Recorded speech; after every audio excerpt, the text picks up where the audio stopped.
जय हिंद दोस्तों, स्वागत है आप सभी का ऑनलाइन स्टडी यूके में। ऑनलाइन स्टडी यूके में हम आज बात करेंगे पर्यावरण विज्ञान एनवायरनमेंट साइंस क्विज के अंदर। ठीक है, तो 20+ क्वेश्चन है इसमें भी, तो बने रहिए और ऑनलाइन स्टडी यूके में। ठीक है, इसके बाद हमारा फिजिक्स शुरू होगा, जो भी इसके बाद इसमें भी काफ़ी लंबे चौड़े क्वेश्चन शुरू होंगे और काफ़ी हार्ड से और काफ़ी जो इम्पोर्टेंट क्वेश्चन और भी सीरीज शुरू करेंगे इसी में। ठीक है, तो बने रहिए ऑनलाइन स्टडी यूके को, ज़्यादा से ज़्यादा सपोर्ट करें और शेयर जरूर कर दें एक बार सारे लोग। ठीक है, जो भी देखता है। ठीक है, तो आइए बात करते हैं साइंस क्विज के बारे में। सबसे पहले बात आती है कि क्वेश्चन नंबर 1। ठीक है, क्वेश्चन नंबर 1 है जो प्रोसोपिस। ठीक है, प्रोसोपिस जूलीफ्लोरा नामक पादप प्रायः क्यों समाचारों में उल्लिखित होता है? ठीक है, क्यों उल्लिखित होता है? जो प्रोसोपिस जूलीफेरा होता है, जूलीफ्लोरा, तो वो क्यों समाचारों में उल्लिखित हुआ था? तो इसमें ए ऑप्शन आपका, इसके सार का व्यापक रूप से प्रसाधन सामग्रियों में उपयोग करने लगता है। जिस क्षेत्र में यह उगता है कि वहाँ की जैव विविधता को कम करने लगता है। ठीक है, कम करने लगता है। ठीक है, कम करने लगता है। और इसके सार का उपयोग कीटनाशकों के संश्लेषण में किया जाता है। उपयुक्त में से कोई नहीं। ठीक है, इसमें से कोई नहीं। तो आपके ऑप्शन नंबर आपका जो बी है राइट आंसर है। ठीक है, बी इज राइट आंसर। जिस क्षेत्र में यह उगता है वहां की जैव विविधता को कम करने लगता है। ठीक है, वहां की जैव विविधता को कम करने लगता है, यह है प्रोसोपिस जूलीफ्लोरा। ठीक है, इसके बाद नेक्स्ट हो गया क्वेश्चन नंबर हमारा 2। ठीक है, इको मार्क। ठीक है, काफी महत्वपूर्ण और कॉमन क्वेश्चन है। इको मार्क उन भारतीय उत्पादों को दिया जाता है जो इको मार्क उन भारतीय उत्पादों को दिया जाता है जो क्या होते हैं? ए ऑप्शन नंबर ए हो गया शुद्ध एवं मिलावट रहित हो, बी प्रोटीन समृद्ध हो, सी हो गया पर्यावरण के प्रति मैत्रीपूर्ण हो, डी हो गया आर्थिक दृष्टि से व्यवहार्य हो। तो इनमें से क्या होगा? Option number C is right answer. Option number C is right answer. इसमें होगा पर्यावरण के प्रति मैत्रीपूर्ण हो, उन्हीं प्रोडक्टों को इको मार्क दिया जाता है। ठीक है, इसके बाद नेक्स्ट हो गया क्वेश्चन नंबर 3। क्वेश्चन नंबर 3 की बात करें तो दो भिन्न समुदायों के बीच का संक्रांति क्षेत्र क्या कहलाता है? दो भिन्न समुदायों के बीच का संक्रांति क्षेत्र क्या कहलाता है? Option number A ecotype, ecosphere, इकेड और इकोटोन। ठीक है, तो क्या कहलाता है? ये कहलाता है ऑप्शन नंबर डी आपका राइट आंसर है, इकोटोन कहलाता है। ठीक है, क्या कहलाता है? इकोटोन कहलाता है। दो समुदायों के बीच का जो संक्रांति क्षेत्र होता है वो क्या कहलाता है? इकोटोन कहलाता है। ठीक है, इसके बाद नेक्स्ट क्वेश्चन नंबर 3 हो गया निम्नलिखित में से। ठीक है, निम्नलिखित में से कौन सा एक परितंत्र जो इकोसिस्टम शब्द का सर्वोत्कृष्ट वर्णन है? इकोसिस्टम मतलब इकोसिस्टम की व्याख्या कौन सा शब्द करता है नीचे? ठीक है, तो ए एक दूसरे को अन्योन्य क्रिया करने वाले जीवों का एक समुदाय, बी हो गया पृथ्वी का वह भाग जो सजीव जीवों यानी कि लिविंग ऑर्गेनिज्म को द्वारा आवश्यक हो, जीवों का जो समुदाय और साथ ही वह पर्यावरण जिसमें वे रहते हैं, किसी भौगोलिक क्षेत्र के वनस्पतिक जात और प्राणी जात। इकोसिस्टम क्या कहलाता है इनमें से? ठीक है, तो इकोसिस्टम जो होता है ऑप्शन नंबर आपका सी राइट आंसर है। जो इकोसिस्टम होता है वो होता है जीवों का समुदाय और जीवों का समुदाय और साथ ही वह पर्यावरण जिसमें वे रहते हैं उसके चारों ओर। ठीक है, जो जीव रहते हैं और जो उसके चारों ओर का पर्यावरण है उसे ही क्या बोलते हैं? इकोसिस्टम बोलते हैं। ठीक है, पारितंत्र बोलते हैं इकोसिस्टम। ठीक है, काफी महत्वपूर्ण है भी।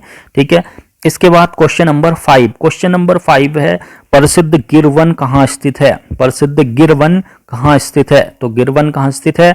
मैसूर, कश्मीर, गुजरात, केरल। कहाँ स्थित है?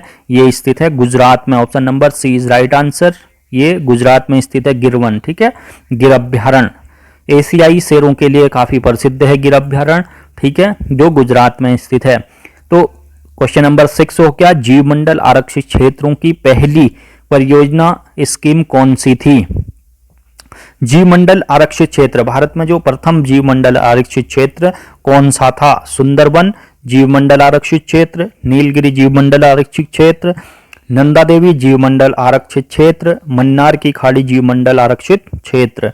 तो इनमें से कौन सा आरक्षित क्षेत्र पहला आरक्षित क्षेत्र था? ठीक है, ये आपका option number B is right answer. Nilgiri जो था, नीलगिरी जीवमंडल आरक्षित क्षेत्र सबसे पहली परियोजना थी आरक्षित क्षेत्र की। ठीक है, नीलगिरी जीवमंडल आरक्षित क्षेत्र। ठीक है, इसके बाद नेक्स्ट हो गया केरल की जो मौन घाटी, शांत घाटी, भारत में एकमात्र सदाबहार वन है। केरल की मौन घाटी में महंगी इमारती लकड़ी हैं। केरल की मौन घाटी में पिकनिक के लिए अच्छा स्थान है। केरल की मौन घाटी में पादपों तथा प्राणियों की दुर्लभ जातियां दुर्लभ जातियां हैं। ठीक है, तो इनमें से कौन सा है केरल की मौन घाटी में? ऑप्शन नंबर आपका डी इज राइट आंसर। यहाँ क्या है, जो पादप हैं, जो मौन घाटी में क्या है, पादपों तथा प्राणियों की दुर्लभ प्रजातियां पाई जाती हैं। ठीक है, काफी, तभी इसे शांत घाटी या मौन घाटी कहा जाता है। ये केरल में स्थित है। ठीक है, साइलेंट वैली, तो साइलेंट वैली कहा जाता है। ठीक है, इसके बाद जो सदाबहार वन है वो पश्चिम बंगाल में स्थित है। ठीक है, इसके बाद नेक्स्ट हो गया क्वेश्चन नंबर 8। क्वेश्चन नंबर 8 की बात करें तो विश्व का एकमात्र तैरता हुआ राष्ट्रीय उद्यान केबुल लामजाओ कहाँ स्थित है? राष्ट्रीय, जो काफी सारे परीक्षाओं में लगभग पूछा जाता है, बहुत ही महत्वपूर्ण है ये, कि विश्व का एकमात्र तैरता हुआ राष्ट्रीय उद्यान केबुल लामजाओ कहाँ स्थित है? मिजोरम, भूटान, नेपाल, मणिपुर। ठीक है, कहाँ स्थित है केबुल लामजाओ? यह है केबुल लामजाओ, मणिपुर में स्थित है। Option number D is right answer आपका। ठीक है, कहाँ स्थित है? मणिपुर में स्थित है केबुल लामजाओ राष्ट्रीय उद्यान, विश्व का एकमात्र तैरता हुआ राष्ट्रीय उद्यान। ठीक है, क्वेश्चन नंबर 9। क्वेश्चन नंबर 9 की बात करें तो वैश्विक तापन के फलस्वरूप हो सकता है, वैश्विक तापन के फलस्वरूप हो सकता है। ठीक है, वैश्विक तापन के फलस्वरूप क्या हो सकता है? समुद्र तल में वृद्धि हो सकती है, फसल के स्वरूप में परिवर्तन हो सकता है, तल के जो तट रेखा में परिवर्तन हो सकता है, उपयुक्त सभी। ठीक है, क्या हो सकता है इनमें से? इनमें से हो सकता है, अगर वैश्विक तापन होगा तो क्या होगा? ये होगा ऑप्शन नंबर डी, समुद्र तल में वृद्धि होगी, फसलों के स्वरूप में परिवर्तन होगा, तट रेखा में भी परिवर्तन होगा। ठीक है, तो इसके बाद क्वेश्चन नंबर 10 की बात करें। क्वेश्चन नंबर 10 है जो गलत जोड़ा है उसे बताइए। ठीक है, जो गलत जोड़ा है उसे बताइए, गलत जोड़ा इनमें से कौन सा है? ठीक है, तो ये हो गया बांदीपुर अभयवन कर्नाटक हो गया, बांदीपुर जो अभयवन मतलब अभ्यारण्य। ठीक है, बांदीपुर अभ्यारण्य कर्नाटक, सारिस्का अभ्यारण्य राजस्थान, अन्नामलाई अभयवन हो गया तमिलनाडु, और पेरियार अभयवन हो गया आंध्र प्रदेश। ठीक है, तो इनमें से कथन कौन सा गलत है? इनमें से ऑप्शन नंबर डी इज गलत है। ठीक है, डी गलत है ऑप्शन नंबर। जो कहाँ स्थित है? पेरियार अभ्यारण्य कहाँ स्थित है? केरल में, और पेरियार नदी भी केरल में ही स्थित है। ठीक है, जो बांदीपुर है कर्नाटक में स्थित है, सही है, और सारिस्का जो अभ्यारण्य है राजस्थान में स्थित है, और अन्नामलाई अभयवन जो अभ्यारण्य है अन्नामलाई तमिलनाडु में स्थित है। बट जो पेरियार अभ्यारण्य है वो है केरल में, और पेरियार नदी भी केरल में स्थित है, पार्क भी पेरियार पार्क भी कहाँ स्थित है? केरल में ही स्थित है। ठीक है, इसके बाद नेक्स्ट हो गया क्वेश्चन नंबर 11। क्वेश्चन नंबर 11 की बात करें तो प्रथम पोषक स्तरों के अंतर्गत आते हैं। ठीक है, प्रथम पोषक जो स्तर किसके अंतर्गत आते हैं? नंबर ए शाकाहारी है जंतु, मांसाहारी जंतु, सर्वभक्षी जंतु और हरित पादप। ठीक है, तो प्रथम पोषक स्तर किसके अंतर्गत आते हैं? Option number D is right answer. ये आते हैं हरित पादप। ठीक है, हरित पादप के अंतर्गत आते हैं प्रथम पोषक स्तर के जो जंतु होते हैं। ठीक है, इसके बाद क्वेश्चन नंबर 12। क्वेश्चन नंबर 12 थोड़ा काफी बड़ा है।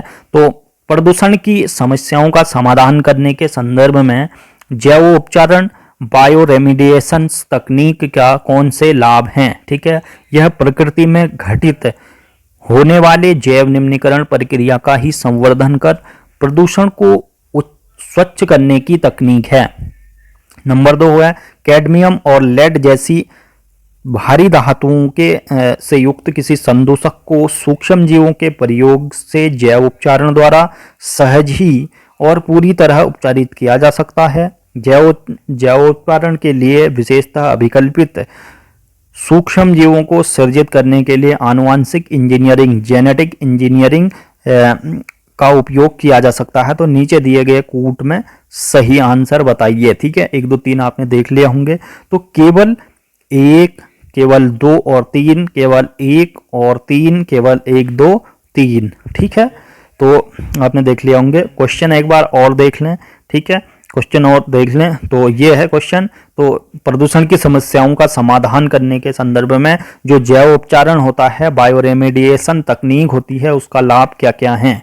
ठीक है, उसके लाभ क्या क्या हैं, ये हैं। ऑप्शन नंबर इसका सी इज राइट आंसर है। ठीक है, सी इज राइट आंसर है और सी राइट आंसर है।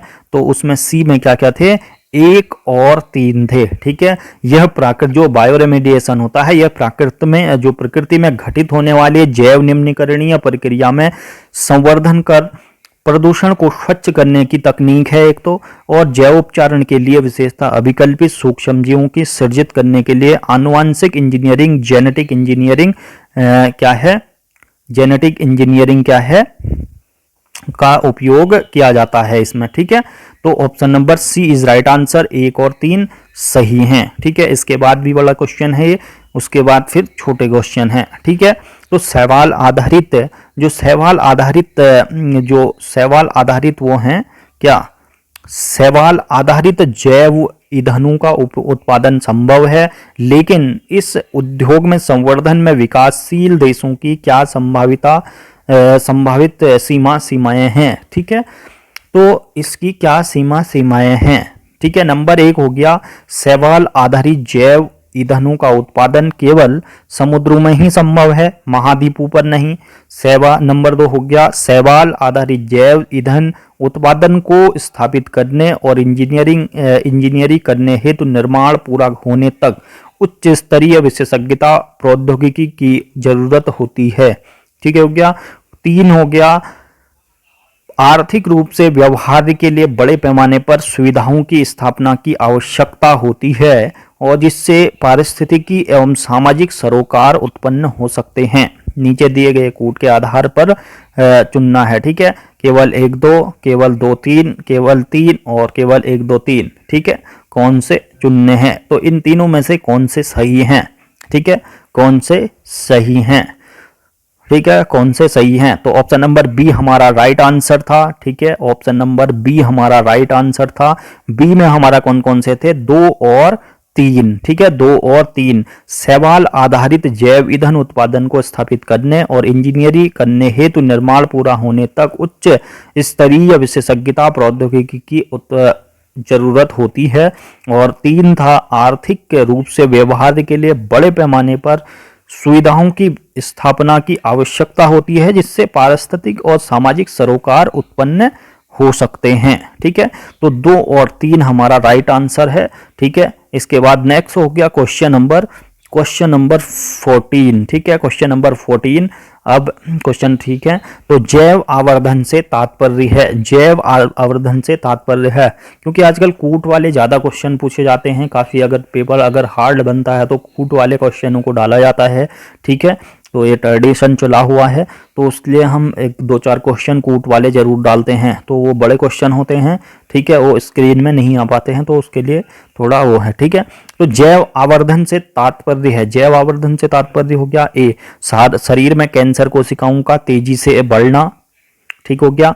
बी हो गया उत्तरोत्तर पोषण स्तरों के जीवों में पीड़कनाशियों की मात्रा बढ़ना। सी हो गया शरीर में सूक्ष्मदर्शी भागों को सूक्ष्मदर्शी से देखना। और डी हो गया विशिष्ट क्षेत्र में एक जाति के सदस्यों की संख्या अचानक बढ़ना। ठीक है, तो इसमें से कौन सा आंसर सही है।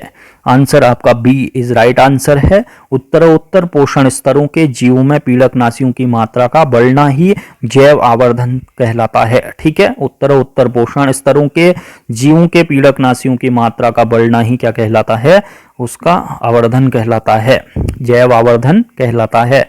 इसके बाद नेक्स्ट हो गया क्वेश्चन नंबर 15। क्वेश्चन नंबर 15 है पारिस्थितिकी तंत्र में जो इकोसिस्टम है आपका, पारिस्थितिकी तंत्र में तत्वों के चक्रण को क्या कहते हैं? तत्वों के चक्रण, ठीक है, अनेक प्रकार के चक्रण होते हैं, ठीक है, तो तत्वों के चक्रण को क्या कहते हैं? रासायनिक चक्र, जैव भू रासायनिक चक्र, भूवैज्ञानिक चक्र और भू रासायनिक चक्र, ठीक है।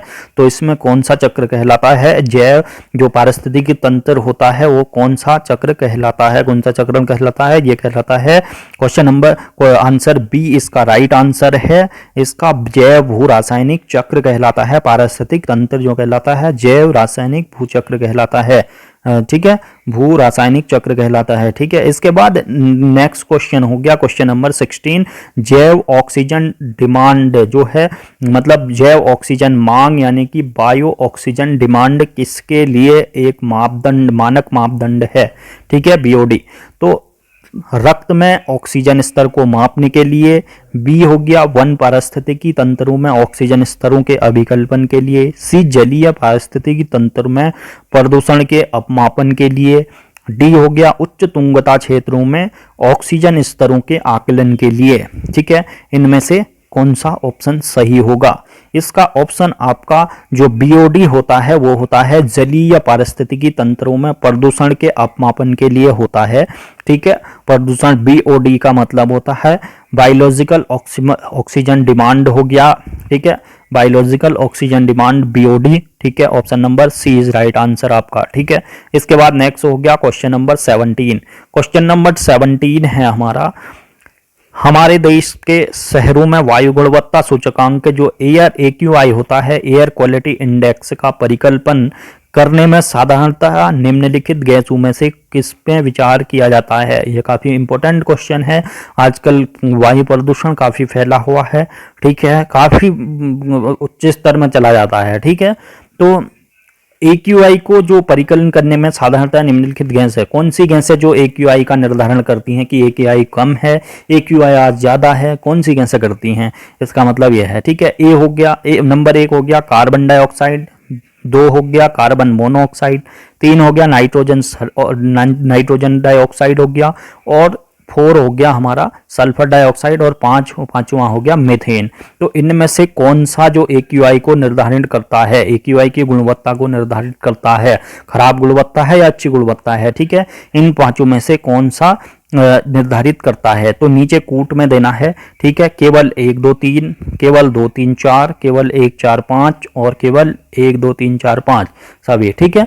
तो इनमें से कौन सा निर्धारित करता है AQI को, ठीक है, AQI को कौन सा निर्धारित करता है, ठीक है।